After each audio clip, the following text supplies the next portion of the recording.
So ayan, good day sa inyong lahat. Andito tayo sa ating panibagong vlog. Sa vlog na to, edition is meron tayong HP DesignJet.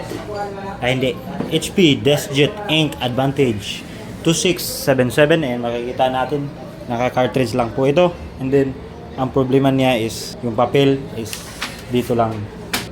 Dito lang siya banda. So, hindi niya mahigop yung papel, or kumbaga hindi niya makain. So merong jam sa loob or meron lang talagang nakasabit doon. So tingnan natin sa loob, i-check at imbestigahan kung ano ang problema. Let's go!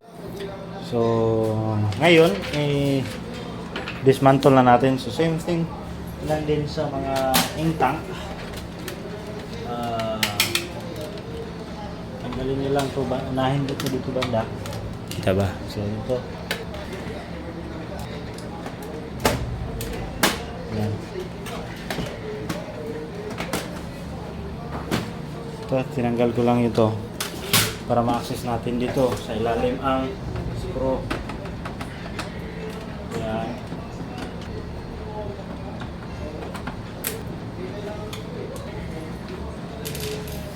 So, sa taas meron ding screw, dalawa rin to para ano natin. Okay, maangat ng top cover. Pagkatapos nyan, same thing lang din sa mga yan, dito ipit lang to. Dahan-dahan lang kasi may clips yan, dalawa. And then itabi, i-check sa loob. Yan ang problema. Meron siyang tawag dyan is ink na nagtambay. Yan. So bago natin tingnan mo muna natin dito, tapos at the same time linisan natin yung waste niya. So all goods pa naman yung mainboard niya. Yan, makikita natin. So ngayon babaklasin ko muna at linisan ko yan dyan. Okay, so unahin natin tong mainboard. Baklasin muna natin tong saksak ng mga fix at wires. Tapos yan, screw, dalawang screw lang yan. Ayan. May concern kasi sila madumi daw, so linisan natin. Then itong sensor, and then ito dahan-dahan to pag bunot. Okay, then ito tanggalin natin since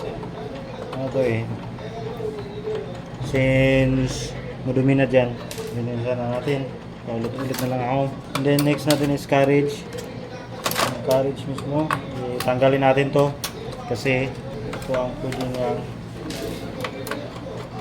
sagabal sa ating paglilinis. Angat lang. So ayan, angat ko na. Then check, walang ano dito. So sa ano niya, walang laman or walang nakabara. So ang problema niyan dito banda, yung roller niya. Okay, then ito linisan natin. Madali lang to. So iangat ko lang, tanggalin ko muna to. Parang hindi na, goods na yan. Hindi natin tatanggalin. Next tatanggalin natin is yung power supply sa likod, kasi basahin natin itong printer yung kaha niya, babasahin natin ito.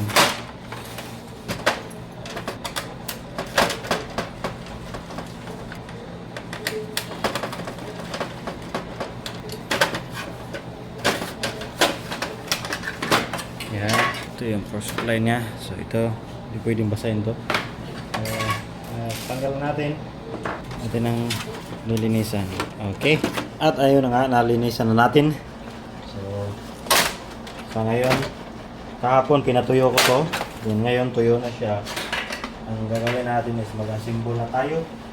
I-assemble na natin itong natuyo na trabaho natin. So nga pala, nilinisan ko lang. Yan. So unahin natin itong carriage PCB, carriage assembly, then screw natin.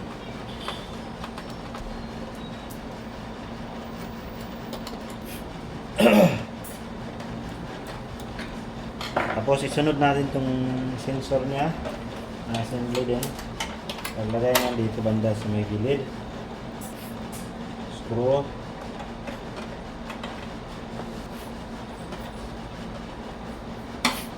Then, mainboard.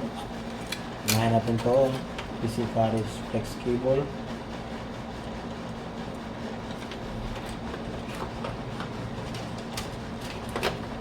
And then, isit in natin dito. Tapos, skruhan.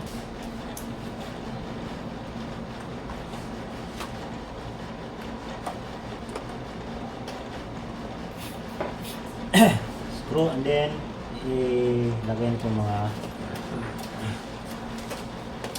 peripherals niya, like this one, power, GST cables. Teka lang, hindi naman ito magkabaliktaran eh. Then magkalimutan ito sa ilalim. Ito isaksak din to. Ayan. So, is yung power supply. Power supply dito banda. Ito yung power supply nya.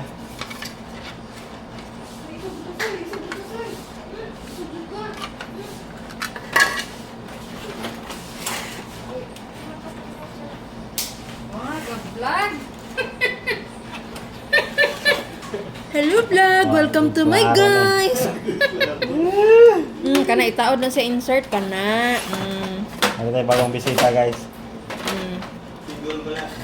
Single pa yan guys. Nakalog na to kay para po mabalaan nila. Sige guys, maniwala kayo dito. Ay. So ayan. Nalagyan na natin tapos iskruhan. Wala na tunong day, dili makita sa camera day, pasagad diha. Sarado? Ari man skilled. Tunong na siya. Yan Sila na, na adjust aloy. ano? Ha? Yan nga dog maaloy na yung cellphone. Ayra, pero na. Sila na adjust. Hello vlog, kumusta kayo dyan? Nahulog yan. na. Maglagay ka ng screw, dapat hindi sipiat-sipiat day, para ganda yung kalalabasan. Oh, Ayan, tuloy. tingnan mo day. Nangahulog tuloy. Yan tayo eh. Yan tae. Okay na. Then balik sa taas. Tapos ang sunod natin is yung top cover. Meron kasing bumisita dito, guys. Single pa to, guys. Wala. Tapos, paano mo ilagay yan? Saglit lang. Sabihan nyo sila na anong nangyari doon. Ay, dyan. Ano ba yan? Ang hirap naman magtagalog, day. Bilis lang yan. So, ilagay nyo na itong top cover. Pag ganyan. Then, Yan, nakita din nila pag ganyan-ganyan ka. diba? Kita na nila. Sila re-adjust. So, next is power on. May kasamag-samag pa dito, no? Yun guys, oh, nag-aandar na. Blinking lagi dahil. Sumukan ko, ay, kainsan ko, bahitan na. So ngayon nag-error guys. Yung error nito is nakabukas ang ito. So, door carriage is open. Then focus natin ito banda. At i-testing natin kung magpe-print ba siya. So ngayon wala nang error, wala siyang papel. Kuha tayo ng scratch. Ito.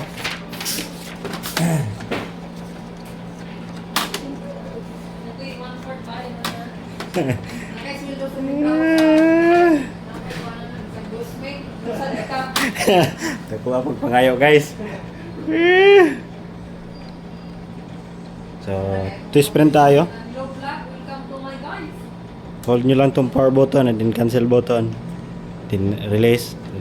At then mag-print siya ng print self-test. So, ayun. At hindi nakuha ng papel. May problema sa info tray.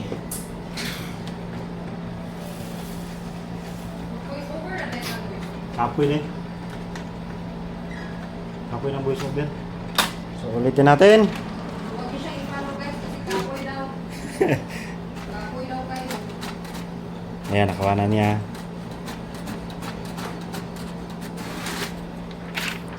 So, ito na yung kalabasan niya, guys.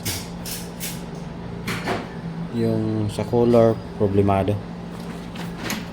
So, cleaning muna natin. So, ngayon, ni-open ko balik. Sinek yung dito banda, nilinisan ko yung input roller sa may, yung rubber.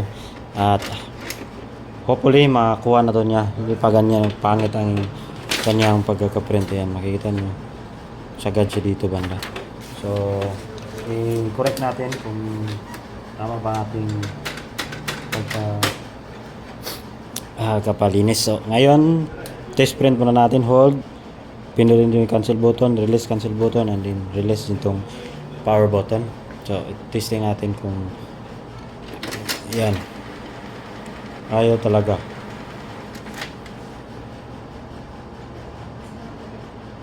Hindi niya makuha. So, may problema sa input. So, ayan guys. Binidyohan ko lang to. Problema kasi niya na okay na. Nalinisan na natin. So, ganina nag-test print ako.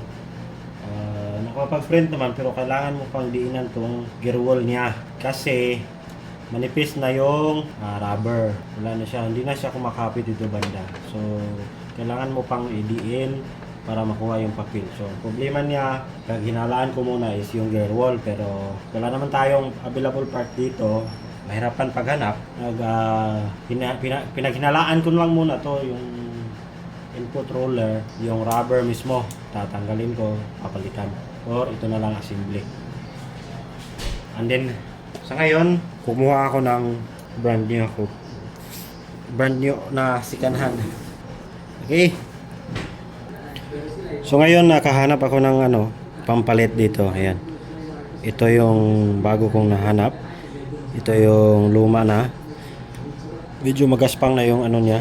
Yung magaspang, smooth na yung rubber niya. So ito kasukat lang naman to eh.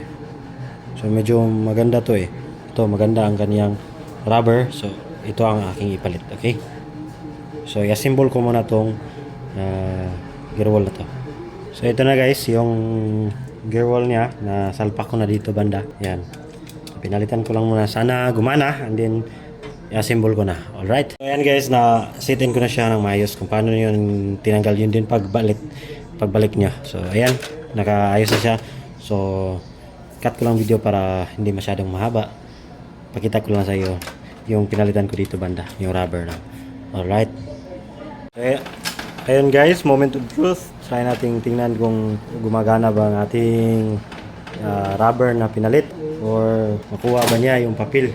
So ayan, meron ng papel. Try nating mag-test print dahil okay na siya.